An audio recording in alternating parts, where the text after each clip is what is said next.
Hello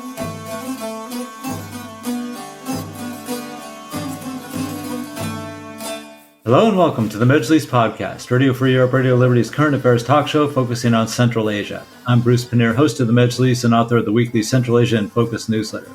For the first time, a president of the United States has sat down at a table with the 5 Central Asian presidents to discuss relations.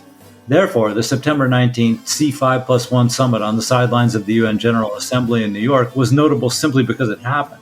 For more than 3 decades, the United States has played a big part in events in Central Asia, including stationing troops in some of the Central Asian countries during the U.S.-led operations south of the Central Asian border in Afghanistan. Security in Afghanistan were part of the agenda when U.S. President Joe Biden met with his Central Asian counterparts, but there were other matters that seemed equally or more important in the discussions in New York.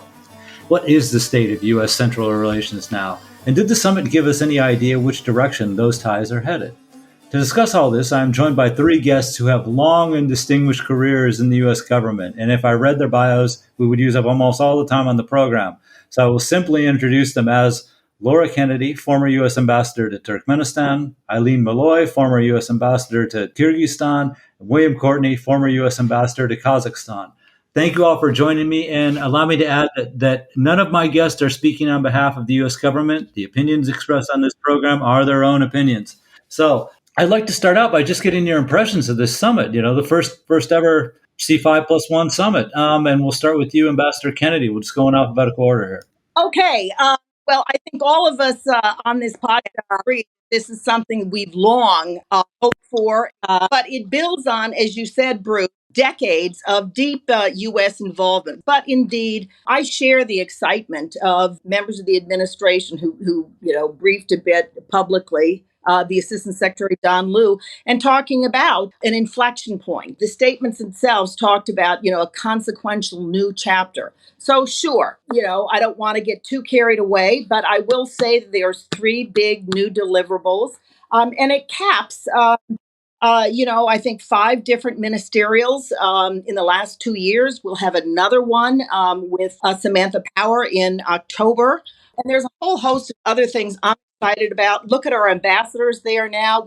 We've developed a real cadre of expertise on Central Asia. We have an assistant secretary who's steeped in the area. We have a president who said he doesn't have much experience in the area. He's never visited there. But he ended his comments by saying he hoped to see the leaders again, and he said soon. And he said, ideally in the region. Maybe that's a little bit of teaser, but anyhow, I think personally, I'm very excited about this development. Okay, thank you. Ambassador Courtney, I'm sorry, I said I would go in alphabetical order, and then I went right to Ambassador Kennedy. I'd like to get your impressions on the summit, its significance. Well, I share Ambassador Kennedy's enthusiasm for it. This has been long in coming. It hasn't been easy, in part because democracy has been quite weak as an institution in Central Asia. And presidents of the United States and European leaders often are concerned about not appearing to be too close to dictatorships. So that's held back some of this high-level engagement. But Central Asia has become a pretty strategic place now, wedged between China, Russia, Afghanistan, Iran, and Turkey. And so I think this has heightened interest in the West, and certainly in the United States, about paying closer attention. The more proximate cause has been concern about access to rare and other minerals that are necessary for us moving to electric vehicles and other technologies that can reduce dependence on fossil fuels. Central Asia has a lot of those minerals, and so I think that has been one interesting issue recently. And then with regard to Kazakhstan, which I know better than the others, 2 issues have been important. One is that Kazakhstan has really been an exemplar performer on nuclear nonproliferation over the years. It had a huge nuclear arsenal and a nuclear weapon test site in the Soviet Union, and it's given that up. It had a largest anthrax factory in the world. That's been dismantled through a U.S. non-Lugar program. And Kazakhstan most recently has agreed to be the storage facility of last resort for low enriched uranium in case any country has difficulty accessing a reliable supply of uranium fuel for its reactors. And then the other issue has been oil in the Caspian area. Kazakhstan has a huge amount, which was really only developed after the Soviet Union collapsed because of Western technology. Chevron and Exxon are the largest participants in that. And that is light oil, which is especially prized for aviation fuel and other things. And so that has continued to be important as a source of supply, even as some parts of the market for energy, if you will, are shifting to other sources of energy. Thank you. Ambassador Malloy, your impressions of the summit? Well, actually, I think this was huge in terms of face. Probably the biggest deliverable was just getting into the room and getting their pictures taken. That was so important. It's amazing that this disparate group of people with so many issues amongst themselves were able to come together and do this. I think that's great. It's variable geometry. The country I know best, Kyrgyzstan, doesn't have the massive energy deposits that they can sell to the West. They didn't inherit a lot of the goodies that others did when the Soviet Union broke up. So what they have to offer basically was to be the shining light of democracy in the region, and also high-level technical skills, something you can do over the internet. For them, the single most important outcome of this meeting was the focus on business and investment. That's what they need to really thrive. They've managed to survive, but they want to do more than that. And I'm encouraged to see that they have an IT delegation going to Utah next week to the Silicon Slope Conference, because that's really the way they need to go. That said, in terms of business, they've created some problems for themselves. The prosecution of the previous Kumtor company has had a chilling effect on business, international investment in this country. And also they've been backsliding on democracy. So there's some homework that the country itself needs to do in order to fully gain from these new initiatives. Mm-hmm. Okay, thank you. And you mentioned that the focus seemed to be a little bit different at this particular summit. Ambassador Courtney, we were speaking before the podcast that security has really been kind of the backbone of U.S. Central Asian ties ever since 9/11 happened. But now, of course, the U.S. doesn't have any forces in Afghanistan. They're still an over-the-horizon policy, but security is maybe not quite as important in U.S. Central Asian relations as it has been until up to the time that the U.S. forces vacated Afghanistan. So first, if you could say a little bit about the security cooperation between them as it is today, but also, as you mentioned, there's minerals, and Ambassador Malloy just mentioned transportation issues. Is the focus shifting, or is it more balanced security and also these other trade and transportation issues? The focus is indeed shifting because the substantial effort to support U.S. and coalition troops in Afghanistan with logistical support, that demand, of course, is not there now. So it actually focuses more attention now on the relative strengths of the Central Asian countries and the capacity of those countries to work with the West, the outside, the international market, to take advantage of those. And I think, too, the countries of Central Asia are aware that they haven't made the kind of progress that many of the other former Soviet countries have made. And there's concern that if they are seen to be left behind, that they will be more vulnerable to regional pressures from Russia, China, or Iran, or others.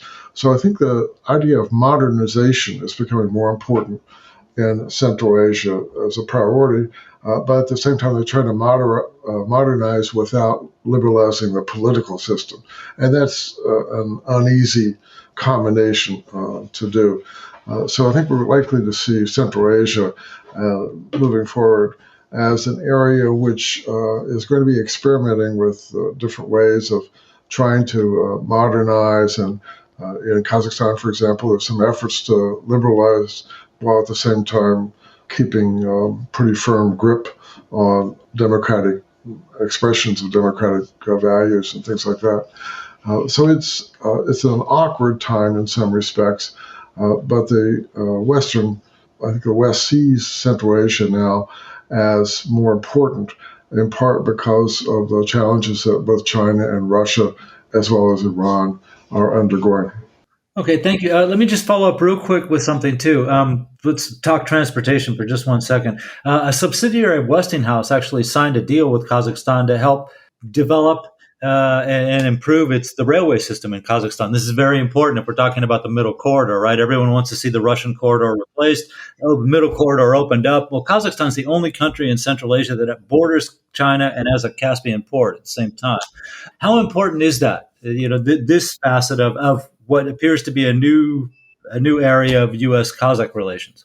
Well, the middle corridor is particularly important, and that is both from the standpoint of the multimodal transportation that you just referred to, going over to Caspian and then going on a barge across, but also the railway system.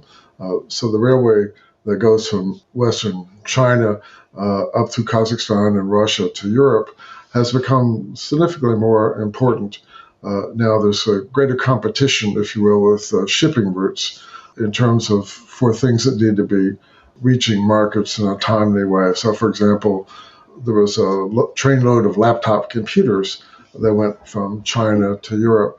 Well, laptops need to reach markets fairly soon, and shipping by ocean may be a little bit slow for that. So there are some elements of that middle corridor that could be really important. We know from our own experience in the United States that when we developed the Transcontinental Railway, it wasn't really just the shipping from the east to the far west that made the difference. It was all the enterprises along the way that were able to make use of that railway. For Kazakhstan, the real challenge is now to take a fuller advantage of the improved transportation routes to get its goods and agricultural supplies, meat, other things to market. Okay, thank you. And I want to keep going from east to west here, so I'll bring you in, Ambassador Malloy. Kyrgyzstan. Now, this is one of the things that the Kyrgyz president actually advertised and said, that we want to be part of this transportation route. I was surprised a couple of years ago. I was doing research and I found out that no new railway track had been laid in Kyrgyzstan since independence. That's changed in the last 18, 20 months. But where is Kyrgyzstan on this transportation route? I say they want to get in, but how possible is that for them to be part of the middle corridor? Well, they need the investment. I mean, there's no internal angel who can come and actually do the building. So they would be looking for ties. And, it's a terrifically mountainous country, and the railroad system sort of snakes in and out of Kyrgyzstan and into Kazakhstan and into Uzbekistan. It also requires a lot of cooperation. So I don't have any specifics on projects that are ongoing, but I know it's been a huge problem for them in terms of supplies. Mainly, they're brought in by road, and the roads are not in great shape either. But they would need to improve their rail system if they wanted to be a full participant in this. What you may see happen is the Chinese, as they have in a number of other countries, such as Turkmenistan, will come in with a deal to improve infrastructure. But these deals, in effect, don't start paying off to the individual country until all the costs are paid back. So I know that's been an issue with the Turkmen and the pipelines. They don't start seeing the money for a very long time. So I'm not sure that's the right answer for railroads. You have any confidence that this China, Kyrgyzstan, Uzbekistan railway is finally going to get built? I wouldn't really say yay or nay. It all depends. Things in that region happen almost immediately when suddenly somebody wants it to happen. And they take decades when it's not considered advantageous. So I don't think I'm qualified to answer that question. Okay, I'm curious, do you see any U.S. role in developing the railway network in Kyrgyzstan? If there was a U.S. company involved, such as Westinghouse in Kazakhstan, one of the best things the U.S. government can do is provide discounted or free risk insurance, because that's the single biggest impediment for Western investment, because it's done by our private businesses. We don't have an entity in the United States, such as they do in other countries, where it's actually that government investing in that entity. So business risk insurance is going to be huge in that. Ambassador Kennedy, Turkmenistan has been billing itself as a hub, a natural hub for the Eurasian continent. They have a bunch of different terms they use for this, and President Serdar Berdimuhammedov had mentioned he wants to get in on this transportation too. But how realistic is that given the situation in Turkmenistan? I mean, it's got the Caspian ports. They just spent a lot of money developing the Caspian port. And they have a railway system and a highway system that they've been developing. Where are they on the middle corridor? Well, I hate to sort of go back to oil and gas, because I think we really are trying to do a much broader thing. I will note that the foreign minister not so long ago made an announcement about, their interest in developing transport across the Caspian, something that the U.S. had long worked on. But again, I think that the important thing is shifting to the new economy. The sort of the green economy was very much in there. And when we talk about this middle corridor and connectivity, bricks and mortar is very important. I don't want to discount that, but I think the U.S. can also play a big role in sort of the less tangible aspects of a middle corridor, and that is things like helping develop more sensible customs and other regimes that govern trade and connectivity. And when I look at the sort of the three sort of major new initiatives in this, they're all linked in a way. I mean, one, you have the Partnership for Global Investment in Infrastructure, a G7 initiative unveiled about 2 years ago that has this new push for Central Asia, focused on this critical minerals dialogue that Bill had started off with. But they also talk about infrastructure in general. And again, when I infrastructure, I don't mean just things like rail or ports. They are vital, but also in terms of sort of the human and legal infrastructure that goes to it. So, okay, the PGI initiative was one. The alluded to earlier, this USAID connectivity ministerial that will take place in October. Three, there's an initiative to develop a regional business platform. I mean, we have very active or reasonably active U.S. business chambers of commerce with all of these countries, but this would be a new thing. And again, one of the things that the U.S. is phenomenal at is engaging and mobilizing private capital. We talk a lot about BRI, the China thing, which is, those are all loans. Those have been a lot of big, splashy, and important building projects, but they're loans. I mean, we all know the problems of debt traps and so on. But what the U.S. can do is mobilize capital, mobilize technology. We are still world leaders in this. Now, you mentioned Turkmenistan. Yes. That's always the most difficult. When I was in Turkmenistan, Niyazov disliked multilateral diplomacy. He always preferred bilateral channels. So again, this has been an evolution very much of Turkmenistan. So got to keep working at it. But I think this is indeed a promising new departure. Thank you. When President Biden in his statement talks about energy security, what does that mean in terms of Central Asian United States relations? What is energy security? Well, I think we all can pop in here. I will just say that I noticed in the statements, one of the phrases that popped out at me, because it's something that has been central to our policy from the beginning, and that's enhance and diversify energy supplies. We talked about the shift to a green economy. Again, this focus on critical minerals, that's vital. And before this new initiative for a critical minerals dialogue, I remember hearing some time ago that the U.S. Geological Survey had offered to do a mineral survey for Kazakhstan. I'm not sure if this has been done. Ideally, we can offer these services to other countries. Again, this is world-class technology. And we've all seen with COVID, with other things, tariffs, wars, and so on, the need to diversify and secure supply chains. I mean, these countries themselves were hit very hard by COVID, as was the world. They've also been affected by sanctions on Russia. So they, I think, understand very much the need to enhance and diversify. Kazakhstan, Bill knows this better than anyone, has been affected by the Russians, I think claiming that they had to check on the CPC export pipeline of Kazakhstan, through which 80-90% of their exports flow. The Black Sea has been insurance rates have skyrocketed because of Russia's illegal war in Ukraine. So I think all these countries very much understand the need for energy security. Ambassador Malloy, what energy security in Kyrgyzstan's case, and especially green energy. I mean, I know that President Japarov had mentioned something about hydropower, but given the severe consequences of climate change that are already evident in Central Asia, hydropower seems to be short-term solution. So what can the U.S. do to engage with some of these with mountainous countries like Kyrgyzstan and Tajikistan for energy security and the green energy? One of the things that needs to be looked at rather quickly is the green energies. For instance, solar. Even though it's bitterly cold there all through the winter, it's also very sunny.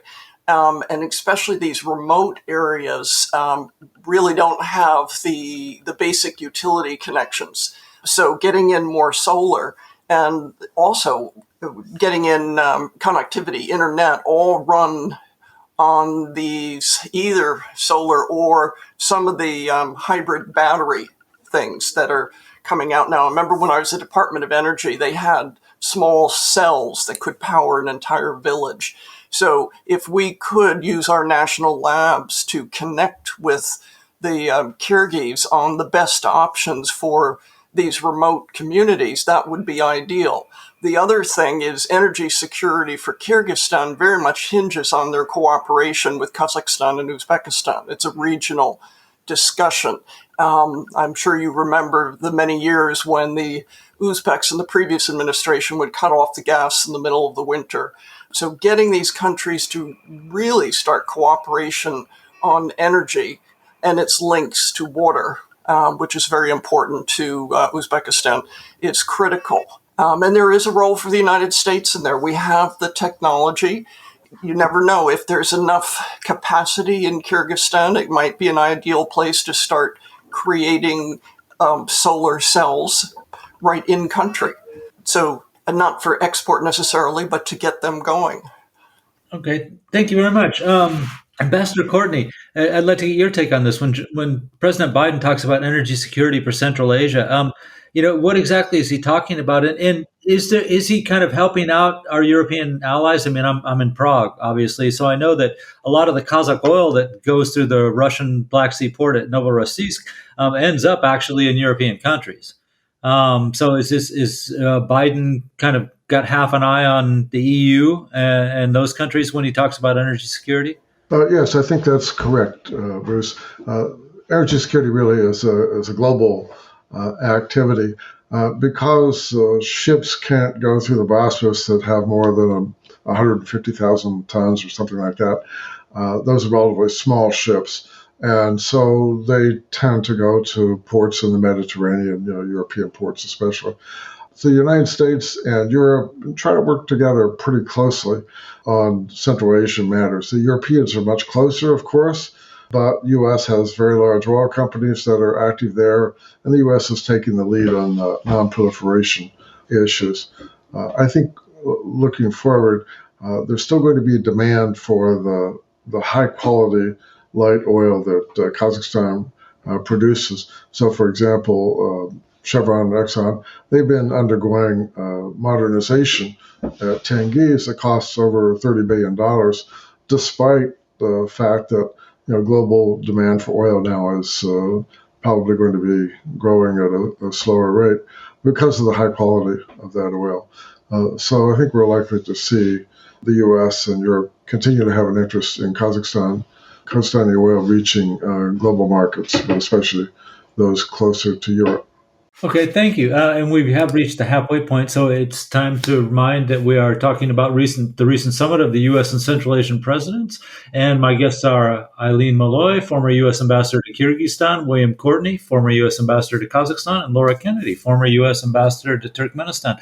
Let's talk about some of the challenges in the U.S. Central Asian relationship. It's good that all the presidents were sitting around the same table, but as we've kind of hinted at a few times, the situation in Central Asia in terms of governance is kind of headed in what the U.S. would regard as the wrong direction. How much of a complication? I'll start with you, Ambassador Malloy, because it's especially pronounced in Kyrgyzstan. How much of a complication is it for the U.S. when kind of resetting relations with Central Asia to have to deal with the countries when the regimes are actually consolidating their power? It's huge. The Kyrgyzstan is very much in my heart. I love the place. I love the people. I don't love the direction it's going in right now, and I don't want to offend, but the reality is that they have a tendency to say the right things in media and on an international stage, but when it comes down to day-to-day implementation, the disorder and chaos of true democracy is very unsettling for the Kyrgyz. The fact that people are allowed to criticize the government in public in a democracy runs counter to their culture. And also, there is a desire for whoever is in charge to benefit financially from that job. And to protect that and their extended family, and it's difficult. At the same time, the government in Kyrgyzstan is facing popular demands that there be some benefit to the people, some improvement in their lifestyle, and there hasn't been really, except for the elite in the city. The people living out in the rural areas are struggling terribly.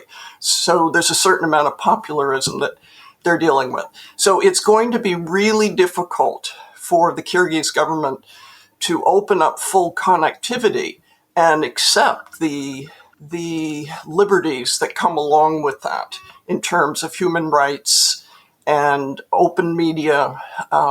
It's not going to be easy for them to do that.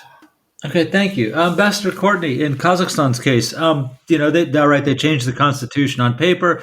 It looks like they transferred some of the powers to the legislative branch from the executive branch. In fact, the legislative branch is dominated by presidential supporters, so it really made no change at all. There's been no adequate investigation of the events, the violence in January 2022. The Kazakh tax service just posted a list of what appear to be similar to the foreign agents law in Russia, organizations in Kazakhstan that are funded by foreign agencies. How does the U.S. engage right now, trying to have constructive relations with Kazakhstan? How does the U.S. engage with Kazakhstan, knowing all these things are still present there?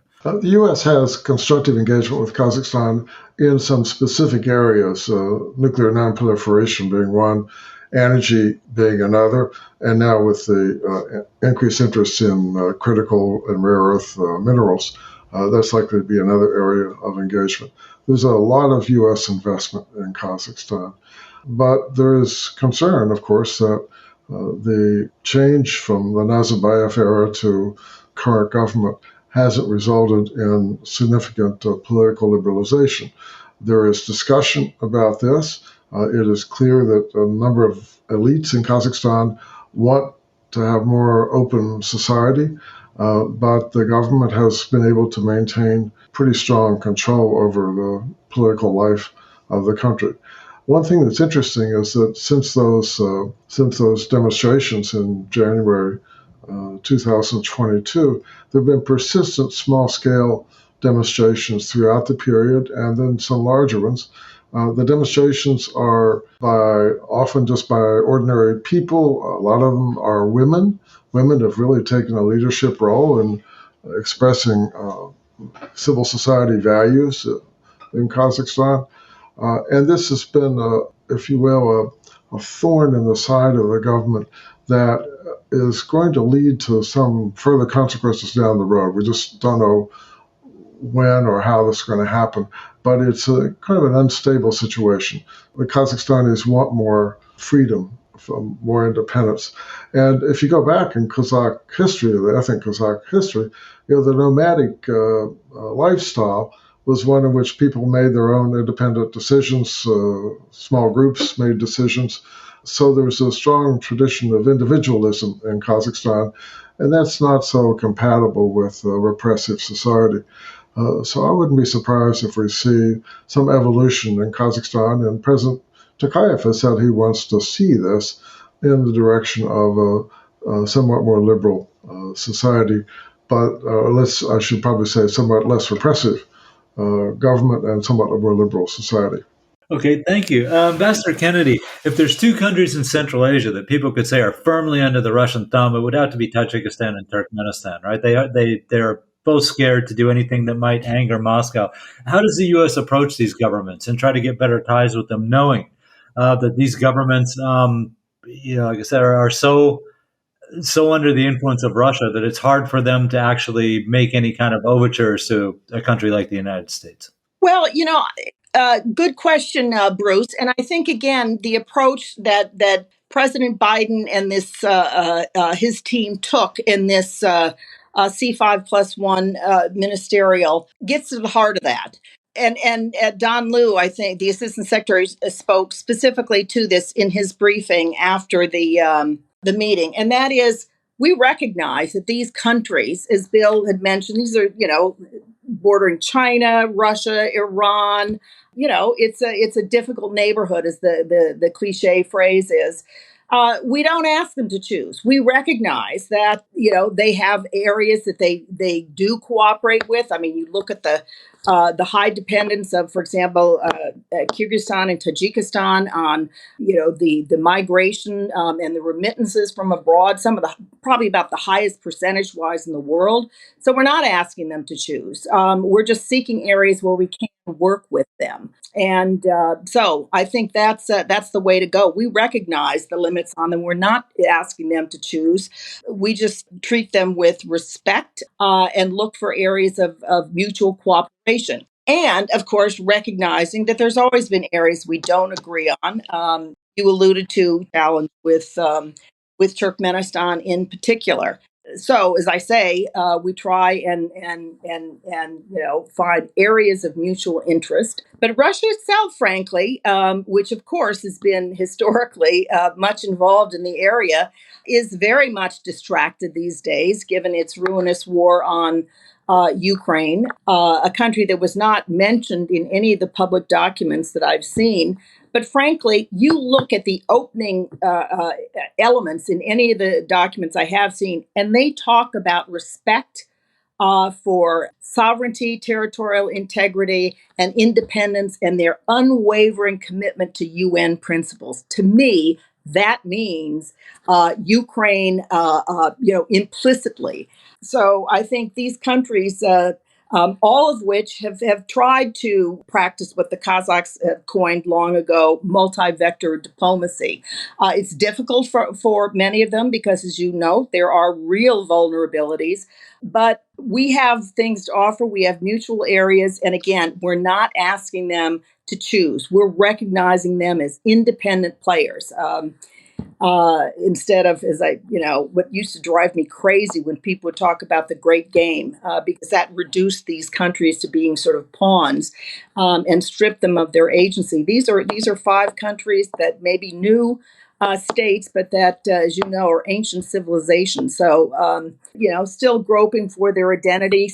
I think Bill alluded to the troubles in Kazakhstan. 2022 was a really rough year for the area. The troubles in Kazakhstan, Uzbekistan, big protests in Karakalpakstan, Tajikistan and Kyrgyzstan having very serious, conflicts between them. So a rough area, but again, I think they recognize that we have real ways we can help, and we have a decades-long track record of assisting, whether it's technology, offering advice, on human rights, governance, whole host of areas. That's a long-winded answer. Sorry. No, that's fine. And thank you. You helped me with my transition. We're coming toward the end of the program. So A lot of media and think tanks tend to view this Central Asia, unfortunately, as kind of like a zero sum game for foreign influence. When U.S. Secretary of State Blinken goes through and offers 25 million, the immediate response from some quarters are that 25 million is nothing. China invests billions, Russia spends all kinds of billions, but Russia and China border Central Asia. The U.S. is on the other side of the world. So, is what happened at the summit? Is this a sign of like a maturing in the relationship between Central Asia and the United States? The security factor is not so important. Are they reaching a more realistic level of cooperation now that both sides have 30 years of experience dealing with each other? Ambassador Courtney?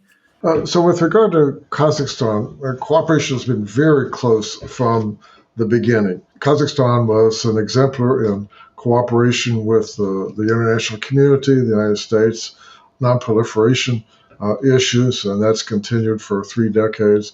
And then Kazakhstan attracted the first really large U.S. energy investment anywhere in the former Soviet Union, and the Chevron investment at Tengiz.